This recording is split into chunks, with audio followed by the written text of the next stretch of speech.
আসসালামু আলাইকুম। ক্লাস 6 এর ইতিহাসের ক্লাসে আজ তোমাদের প্রাচীন ভারতীয় উপমহাদেশের সংস্কৃতি চর্চা নানা দিক অষ্টম অধ্যায় এটা আমরা রিভিশন করছি। লাইভ ক্লাসে একটা রিভিশনের একটা ক্লাস নেওয়া হয়েছিল লাইভ ক্লাসে।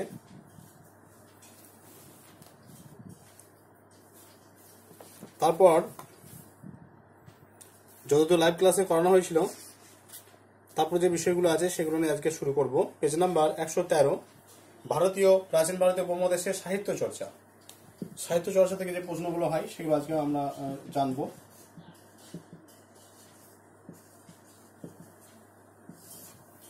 সাহিত্য চর্চা দেখো, সাহিত্য চর্চার যে প্রশ্নগুলো হয় সেগুলো আমরা জানবো।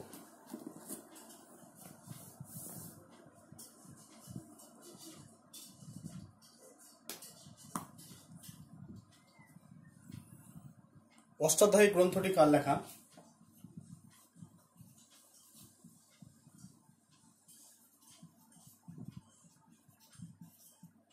অষ্টাধ্যায়ী একটা গ্রন্থ এবং ব্যাকরণ গ্রন্থ। এই অষ্টাধ্যায়ী গ্রন্থটি কার লেখা?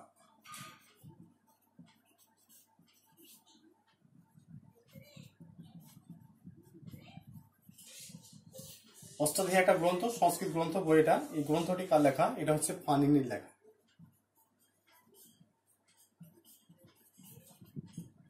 পাণিনির লেখা।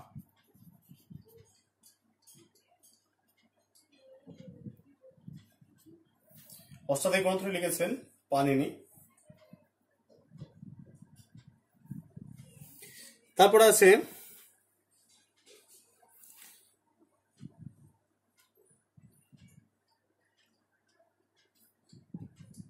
সংস্কার হয়ে যে ভাষাটি তৈরি হলো তার নাম। এটা শূন্যস্থানে তোমাদের পড়ে। সংস্কার হয়ে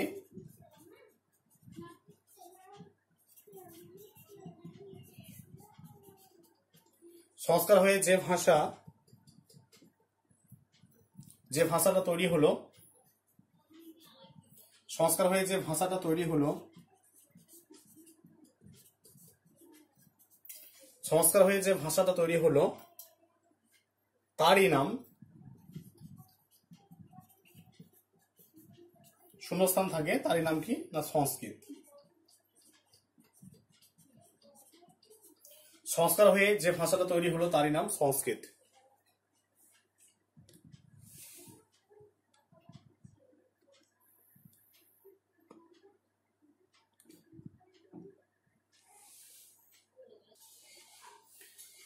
এরপর আছে ঋগ্বেদের ভাষা কি? ঋগ্বেদের ভাষা কি ছিল?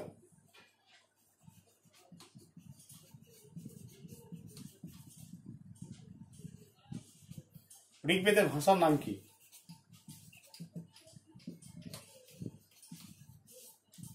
ঋগ্বেদের ভাষার নাম হচ্ছে ছন্দোস বা ছান্দোস।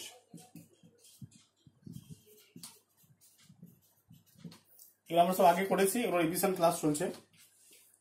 আমরা পেছন দিক থেকে রিভিশন করব, কালকে বলেছি। এবারে প্রাকৃত ভাষা কাকে বলে?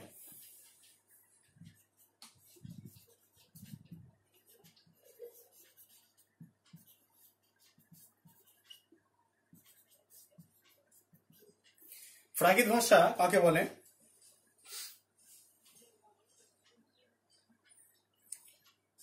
দেখো, একই রকমের ভাষা বিভিন্ন অঞ্চলে বিভিন্ন রকম ভাবে উচ্চারিত হয়, সেই ভাষাগুলিকে বলা হয় প্রাকৃত ভাষা। তাহলে একই ভাষা বিভিন্ন অঞ্চলে বিভিন্ন রকম ভাবে উচ্চারিত হয়, এই ভাষাগুলিকে বলা হয় প্রাকৃত ভাষা। বোঝা গেল? একই রকমের ভাষা বিভিন্ন অঞ্চলে বিভিন্ন রকম ভাবে উচ্চারিত হয়, সেই ভাষাগুলিকে বলা হয় প্রাকৃত ভাষা। 5 নম্বর আছে পালি ভাষা কাকে বলে?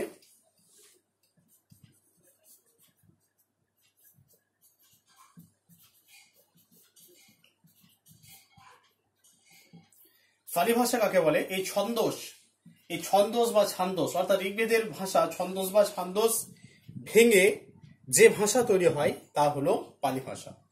ঋগ্বেদের ভাষা ছন্দোস বা ছান্দোস ভেঙে যে ভাষার উদ্ভব হয়, যে ভাষা তৈরি হয় তাকে বলা হয় পালি ভাষা। তাহলে প্রাকৃত আর পালি দুটো আছে, দেখো, একটা হচ্ছে প্রাকৃত, একটা হচ্ছে পালি। প্রাকৃত কি? একই রকমের ভাষা বিভিন্ন জায়গায় বিভিন্ন ভাবে উচ্চারিত হয়, সেটাকে বলা হচ্ছে কি প্রাকৃত ভাষা। অন্যদিকে পালি ভাষা কি না, ছন্দস বা ছান্দস থেকে যে ভাষার সৃষ্টি হয়, যে ভাষা তৈরি হয়, তাকে বলা হয় পালি ভাষা।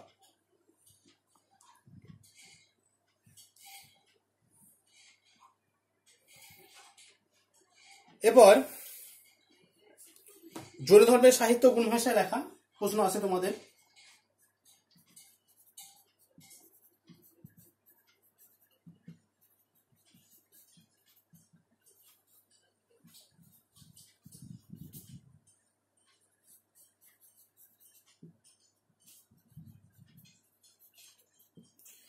জৈন ধর্মের সাহিত্য কোন ভাষায় লেখা? জৈন ধর্মের সাহিত্য প্রাকৃত ভাষায় রচিত।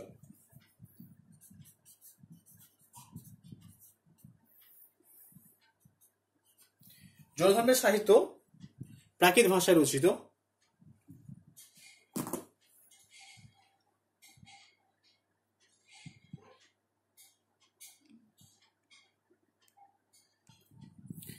এবার হচ্ছে বৌদ্ধ ধর্মের সাহিত্য কোন ভাষায় লেখা?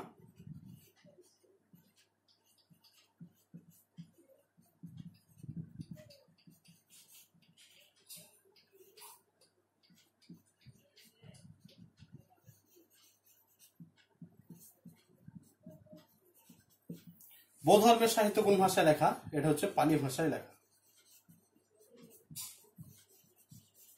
এটা খুব ভুল হয়, তোমাদের একটু ভালো করে খেয়াল রাখতে হবে। জৈনদের হচ্ছে প্রাকৃত ভাষা আর বৌদ্ধদের পালি ভাষা। বৌদ্ধ ধর্মের সাহিত্য কোন ভাষায় লেখা? পালি ভাষায়। তাহলে যদি বলে যে ত্রিপিটক কোন ভাষায় লেখা, তাহলে আমরা জানি যে বৌদ্ধদের ধর্মগ্রন্থ ত্রিপিটক, তাহলে অবশ্যই সেটা পালি ভাষা হবে। যদি বৌদ্ধ ধর্ম নাম দিল না, বলে দিল যে ত্রিপিটক কোন ভাষায় লেখা, তখন বলতে হবে ত্রিপিটক পালি ভাষায় লেখা। আবার যদি বলে যে দ্বাদশ অঙ্গ কোন ভাষায় লেখা, আমরা জানি যে জৈনদের ধর্মগ্রন্থ দ্বাদশ অঙ্গ, সে দ্বাদশ অঙ্গ কোন ভাষায় লেখা, সেটা হবে প্রাকৃত ভাষায় লেখা। ঠিক আছে, যদি উল্লেখ না করে দেয় দ্বাদশ অঙ্গ, আমরা জানি দ্বাদশ অঙ্গ জৈনদের, সেটা হবে প্রাকৃত। আর যদি ত্রিপিটক বলে তাহলে পালি। এটা একটু ভালো করে খেয়াল করতে হবে।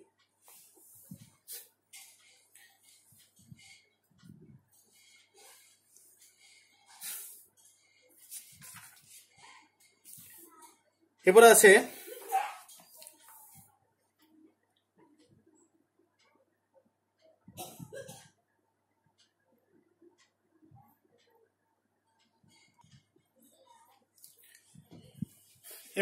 ভারতের মহাকাব্য।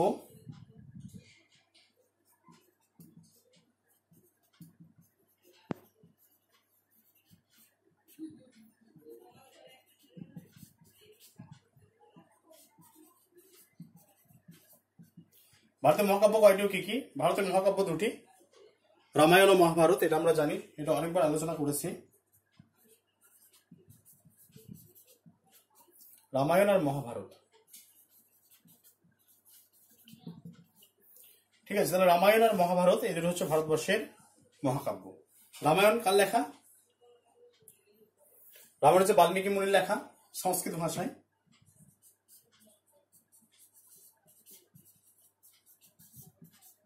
এটা সংস্কৃত ভাষায় লেখা, সংস্কৃত। মূল যেটা রামায়ণ সেটা সংস্কৃত ভাষায় লেখা, মূল যেটা মহাভারত সেটাও কিন্তু সংস্কৃত ভাষায় লেখা। তাহলে মহাভারত কার লেখা? মহাভারত হচ্ছেন ব্যাসদেব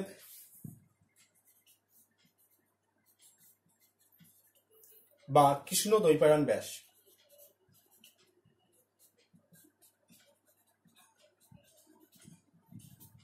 কৃষ্ণ দ্বৈপায়ন ব্যাস, ঠিক আছে, ব্যাসদেবের লেখা বা কৃষ্ণ দ্বৈপায়ন ব্যাসের লেখা মহাভারত। এবার বাংলা ভাষায় কার লেখা? রামায়ণ কৃত্তিবাস ওঝা।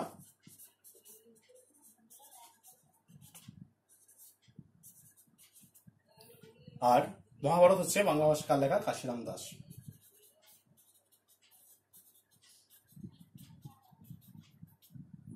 দেখো, তাহলে ভারতের মহাকাব্য কয়টি, কি কি? ভারতের মহাকাব্য হচ্ছে দুটো, একটা রামায়ণ, একটা মহাভারত। রামায়ণ সংস্কৃত ভাষায়, রামায়ণ কার লেখা?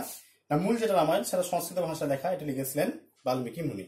অন্যদিকে মহাভারত, যেটা মূল মহাভারত, সেটা সংস্কৃত ভাষায় লেখা, সেটা লিখেছিলেন ব্যাসদেব বা কৃষ্ণদ্বৈপায়ন ব্যাস। এগুলো বাংলায় অনুবাদ করেছিলেন কে? রামায়ণ বাংলা ভাষায় অনুবাদ করেছিলেন কৃত্তিবাস ওঝা, আর মহাভারত বাংলা ভাষায় অনুবাদ করেছিলেন কাশিরাম দাস।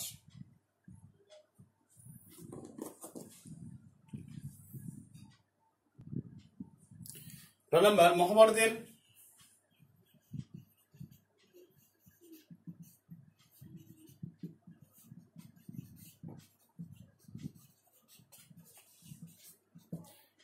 আদি নাম কি? এটা অনেক ভুল করো, পরীক্ষায় আসে এটা। মহাভারতের আদি নাম হচ্ছে জয় কাব্য। এটা তোমাদের শূন্যস্থান পূরণে পড়ে। ঠিক আছে, মহাভারতের আদি নাম কি? না, মহাভারতের আদি নাম হচ্ছে জয় কাব্য।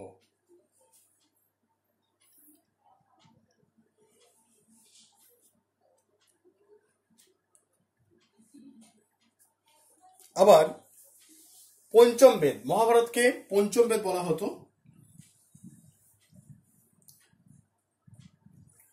মহাভারতকে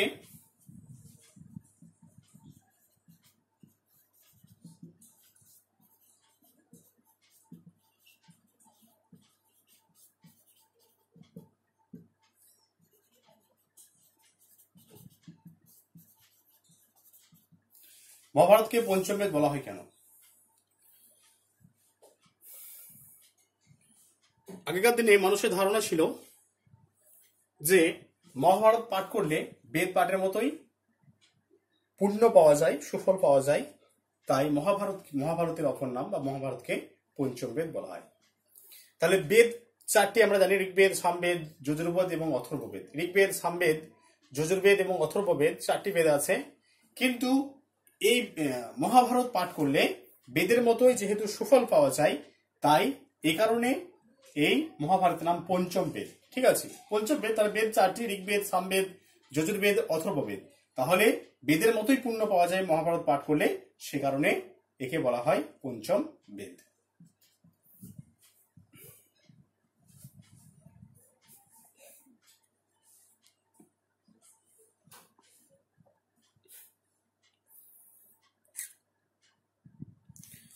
এরপর আছে মহাভাষ্য কার লেখা?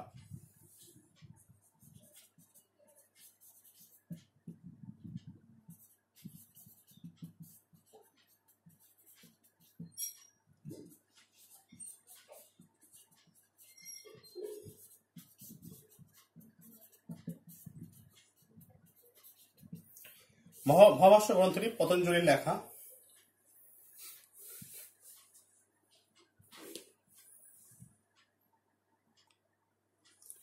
এবার আছে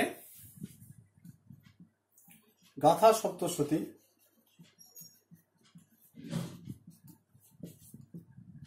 গাথা সপ্তশতী গ্রন্থটি, গাথা সপ্তশতী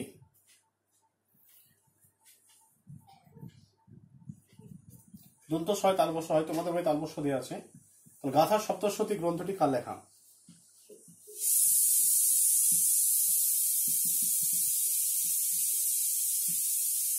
গাথা সপ্তশতীর গ্রন্থটি লেখা হচ্ছে সাতবাহন রাজ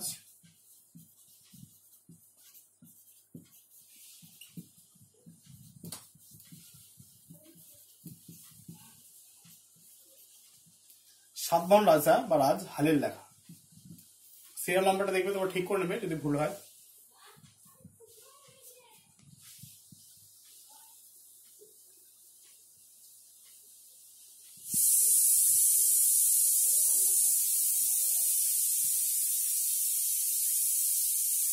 এবার সঙ্গম সাহিত্য কাকে বলে?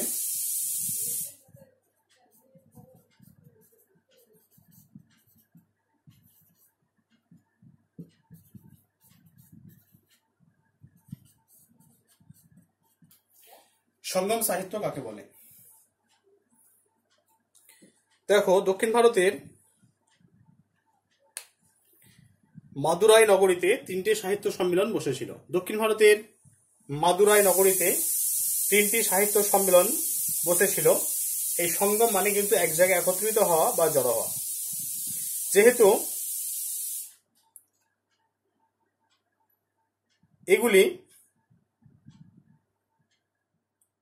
এই সম্মেলনগুলি যেহেতু সঙ্গম নামে পরিচিত, তাই তামিল তামিল সাহিত্যকে সঙ্গম সাহিত্য বলা হয়। তাহলে তামিল সাহিত্যকে সঙ্গম সাহিত্য বলা হয় কি কারণে? না, এই তামিল সাহিত্য লেখার প্রচলন হয়েছিল দক্ষিণ ভারতে, এবং দক্ষিণ ভারতে যেহেতু তামিল সাহিত্য লেখার প্রচলন হয়েছিল, তাই মাদুরাই নগরীতে 3টি সাহিত্য সম্মেলন হয়েছিল। এবং এই সাহিত্য সম্মেলনে কি হয়েছিল না, তামিল সাহিত্য চর্চা আরো অনেকটা বেড়েছিল এবং তামিল সাহিত্য চর্চার দিকে, উন্নতির দিকে নজর দেওয়া হয়েছিল। এই কারণে প্রাচীন সঙ্গম, এই কারণে এই তামিল সাহিত্যকে কি বলা হয়? এই কারণে এই তামিল সাহিত্যকে বলা হয় সঙ্গম সাহিত্য। তাহলে এই সঙ্গম সাহিত্যের বিষয়বস্তু কি কি? এই সঙ্গম সাহিত্যের বিষয়বস্তু হচ্ছে সাধারণ মানুষের জীবন কাহিনীর কথা, কৃষকের জীবন, গ্রামের ছবি, নগরের নানা কথা, এই সমস্ত কবিতাগুলিতে ফুটিয়ে তোলা হয়েছে।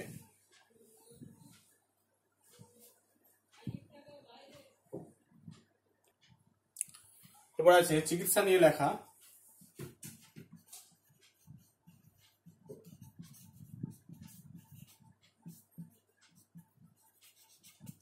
চিকিৎসা নিয়ে লেখা দুটি গ্রন্থের নাম লেখো।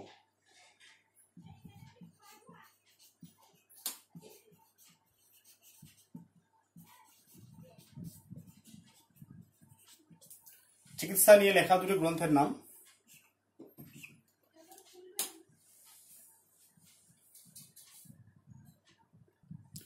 চিকিৎসা নিয়ে লেখা দুটি গ্রন্থের নাম চরক সংহিতা,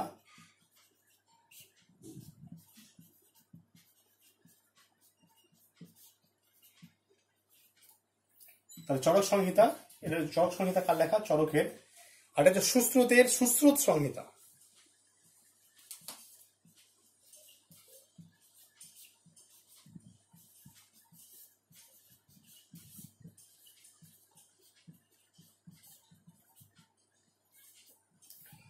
চরক সংহিতা, সুশ্রুত সংহিতা। চিকিৎসা বিজ্ঞান নিয়ে লেখা দুটো গ্রন্থ, বিখ্যাত গ্রন্থ।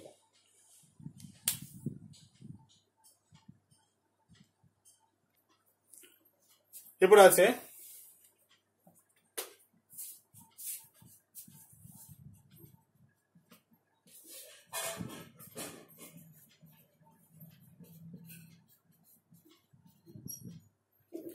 চিকিৎসা শাস্ত্রকে উপবেদ বলা হয় কেন?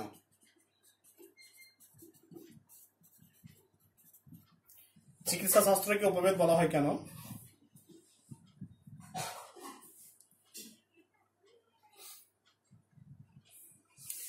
প্রাচীনকালে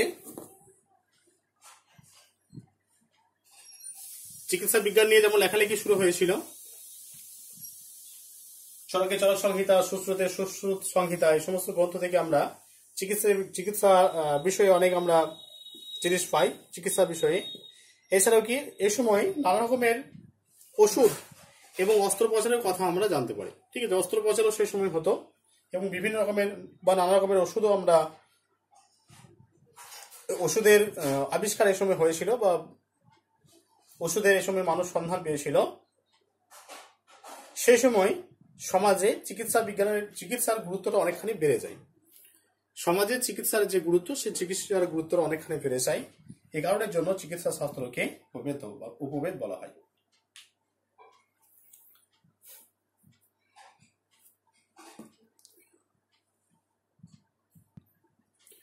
এরপর আছে পুরাণ শব্দটির অর্থ কি?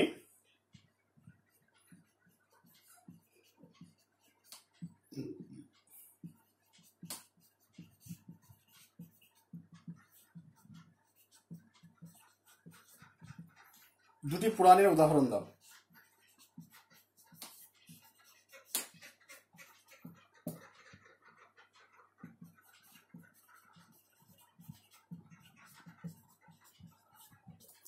পুরাণ শব্দের অর্থ কি? পুরাণ শব্দের অর্থ হচ্ছে পুরনো। পুরাণ শব্দের অর্থ হচ্ছে পুরনো। আর দুটি পুরাণ, বিষ্ণু পুরাণ, মৎস্য পুরাণ, বায়ু পুরাণ, অনেক পুরাণ আছে। বিষ্ণু পুরাণ, মৎস্য পুরাণ, বায়ু পুরাণ।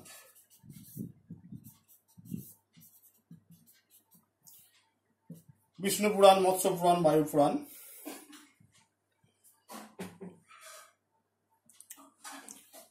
তাহলে এই পুরাণ থেকে আমরা বিভিন্ন রাজবংশ সম্পর্কে জানতে পারি। এছাড়াও কৃষি, পশুপালন, ব্যবসা বাণিজ্য, ভূগোল, জ্যোতির্বিদ্যা এই সমস্ত বিষয়গুলো কিন্তু পুরাণে আলোচনা করা হয়েছে। তাহলে প্রাচীন ভারতের ইতিহাস জানার ক্ষেত্রে এই পুরাণের গুরুত্ব হচ্ছে অপরিসীম। প্রাচীন ভারতের ইতিহাস জানার ক্ষেত্রে পুরাণ একটি গুরুত্বপূর্ণ ভূমিকা পালন করে।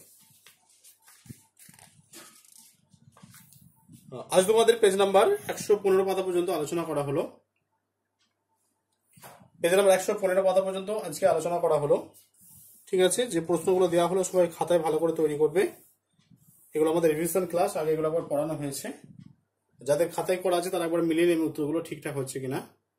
ঠিক আছে, 115 পাতা পর্যন্ত আজকে আমাদের আলোচনা করা হলো। নেক্সট ক্লাস আমরা কন্টিনিউ করবো এরপর থেকে। ভিডিওটা সবাই ভালো করে দেখবে, কিছু সমস্যা হলে অবশ্যই আমাকে জানাবে।